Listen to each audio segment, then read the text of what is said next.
Elle imagina le message de son répondeur accueillant le grand type un peu rouquin qu'elle avait pris l'habitude de rejoindre dans son lit 2 ou 3 fois par semaine depuis 2 mois, ne sachant pas quoi faire d'autre de ses soirées solitaires.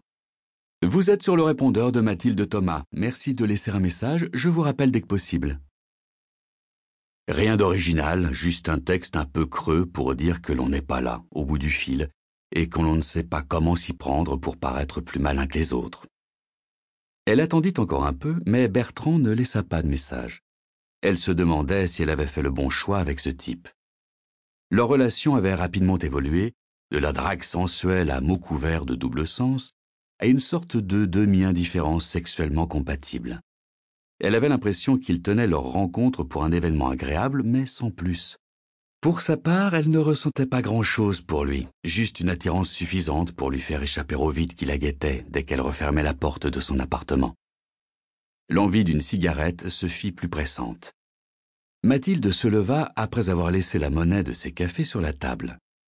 Dehors, l'air de cette longue journée ensoleillée devait être encore tiède. L'atmosphère de la gare contrastait avec sa fraîcheur coincée entre ses murs épais. Elle se dirigea vers la sortie centrale donnant sur la tour de l'horloge. La foule avait fini par s'éclaircir et les ouvriers et employés ne circulaient plus en direction des quais que par pincées aléatoires en fonction des correspondances de métro. Mathilde franchit l'issue battante dans un brusque courant d'air. Devant elle, quelques taxis vides étaient garés en randonniant, attendant les derniers voyageurs en transhumance. Elle se cala dans un coin près de la porte et alluma avec délice une blonde américaine. Elle inspira longuement la première bouffée, comme un nageur qui sort la tête de l'eau au bout de 25 mètres de brasse en apnée. Elle ferma les yeux, savourant le plaisir dangereux que tous les paquets de tabac indiquaient à présent en lettres grasses et noires. Fumer tue. Le tabac nuit gravement à votre entourage. Elle renversa la tête en arrière et expulsa avec bonheur la bouffée salvatrice. Elle se sentait déjà mieux, moins tendue malgré l'attente.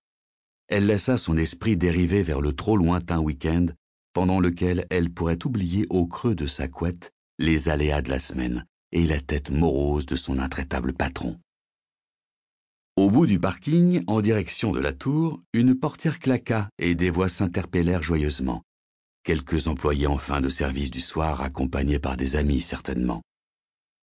Le bruit de la circulation lui parvenait étouffé par la distance, et le soir descendait lentement sur Paris, renforçant les ombres entre les véhicules stationnés, alors que le soleil avait déjà disparu depuis un moment derrière les toits des immeubles. Mathilde s'abandonnait à la douceur de la saison, l'odeur du tabac blond tournoyant lentement autour d'elle. Elle savait qu'il ne s'agissait que d'une illusion, provisoire et fugace, et qu'elle céderait le pas quelques minutes plus tard à l'obligation de se rendre à nouveau sur le quai central afin de guetter la voie d'affectation de son train. Tout d'abord, elle ne perçut pas le cliquetis régulier qui se rapprochait lentement d'elle sur sa gauche, comme la marée bretonne juste après les tales basses. Le son se frayait un chemin à la surface de sa conscience sans y pénétrer vraiment, enrobé dans le bruissement général de la gare. Et puis, elle l'isola progressivement du reste, tandis qu'il devenait plus présent, plus palpable. Mais ce fut le rire qui lui fit soudain ouvrir les yeux, un rire gras et chargé de malice, retenu à grand-peine et lâché par hoquet rauque.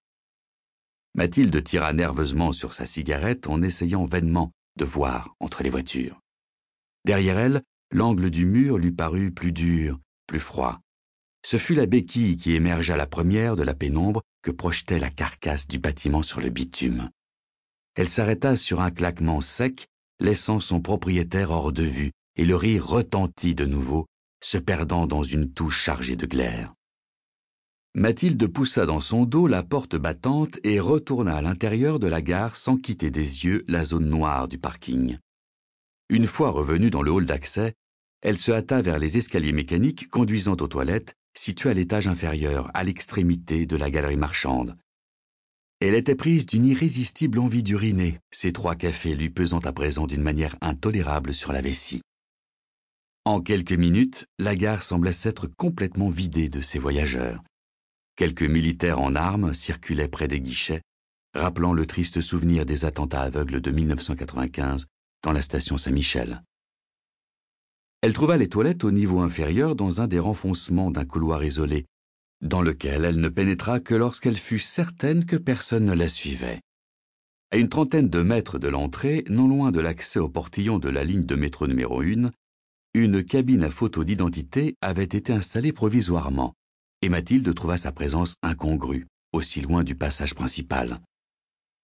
Le couloir était désert, à part un homme bien habillé, vêtu d'un costume sombre et d'un chapeau qui patientait devant le rideau. Il lisait les différentes possibilités offertes par la machine. Mathilde, un peu rassurée par sa présence, se rendit dans les toilettes sans prêter attention au manque de personnel d'accueil. Elle se précipita dans un WC pour relever sa jupe et baisser sa culotte, tout en tentant maladroitement de rester debout sans même effleurer le trône, sale comme si une vingtaine de salopards y avaient fait pipi en sautant à la corde. Comment pouvait-on mettre des sanitaires dans un état de saleté aussi repoussant? Cela échappait complètement à son entendement. Ceux qui croyaient que seuls les hommes en étaient capables se trompaient lourdement. Elle en avait fait la triste et fréquente expérience dans le cadre de son travail, où les toilettes masculines et féminines étaient également séparées, et dans lesquelles elle n'aurait pas posé les fesses pour tout l'or du monde. Elle se soulagea avec la promesse de ne plus jamais attendre de train en buvant autant de café. Par chance, il restait du papier, et elle ressortit se laver les mains avec le sentiment d'avoir réussi à rester propre, ce qui, dans ces conditions, était déjà une petite victoire. Elle prit le temps de se rafraîchir le front et le cou, évacuant la désagréable impression laissée par l'homme à la béquille. Elle n'avait pas vu son visage ni son allure, mais le rire malsain lui avait suffi. Ce devait être un de ces pauvres laissés pour compte, avalés par la déchéance, comme il y en a dans les gares de toutes les grandes villes du monde. Mathilde vérifia son allure dans la glace et se retint de remettre un peu de rouge sur ses lèvres. Inutile d'attirer le chaland à cette heure avancée. Elle n'avait aucune envie de se faire entreprendre par un mâle en quête d'aventure, que l'excès de fard aurait pu induire en erreur sur la nature de son attente tardive. Elle sortit des toilettes et jeta un œil de chaque côté. Le couloir était vide. L'homme avait disparu. Elle se dirigea alors rapidement vers l'escalator menant au quai central en vérifiant la fermeture de son sac à main. Le rire la cloua sur place. L'homme à la béquille apparut au coin de l'escalier, juste devant elle. S'il avait tendu la main, il aurait pu la toucher. L'odeur immonde qu'il dégageait lui fouetta le nez. Elle poussa un cri de surprise qui accentua l'hilarité du visage déformé par l'alcool qui la contemplait, les yeux brillants. « Elle est chouette, hein ?» demanda-t-il d'une voix éraillée. « Pas mal, ouais !» répondit une seconde voix plus jeune, tandis qu'un homme d'une trentaine d'années sortait d'une encoignure sombre en se grattant l'entrejambe. « Ça me démange déjà !» Il se plaça au centre du couloir en se déhanchant d'une façon obscène. Son image déformée était renvoyée par les reflets des vitres sombres des boutiques éteintes. Mathilde sentit soudain un poids énorme tomber sur sa poitrine, lui bloquant la respiration. Ses intestins se serrèrent en une contraction involontaire. Le rythme violent que son cœur faisait battre à ses tempes la prit à la gorge, et elle crut qu'elle allait s'évanouir. Le plus jeune des clochards avança d'un pas, et cela suffit à la faire réagir. Elle tourna les talons et courut vers le métro. Sur la droite, un étroit passage donnait vers le parvis de la gare. Elle allait passer devant la cabine photomate lorsque l'homme au costume écarta soudain le rideau pour découvrir l'origine du bruit de course des talons sur le carrelage. Le chapeau couvrait son regard, mais son attitude était pleine d'assurance. Surprise, Mathilde s'arrêta et regarda derrière elle, indécise. Les deux SDF s'étaient brusquement figés. Le jeune lui fit un doigt d'honneur et le plus vieux tira la langue en l'agitant autour de ses lèvres rougeâtres, comme deux limaces. Ils tournèrent alors les talons et s'éloignèrent lentement en riant, se claquant mutuellement les omoplates. L'escalator les avala en quelques secondes. Le rire gras des deux hommes décrut, puis s'évanouit dans le bruit ambiant de la gare.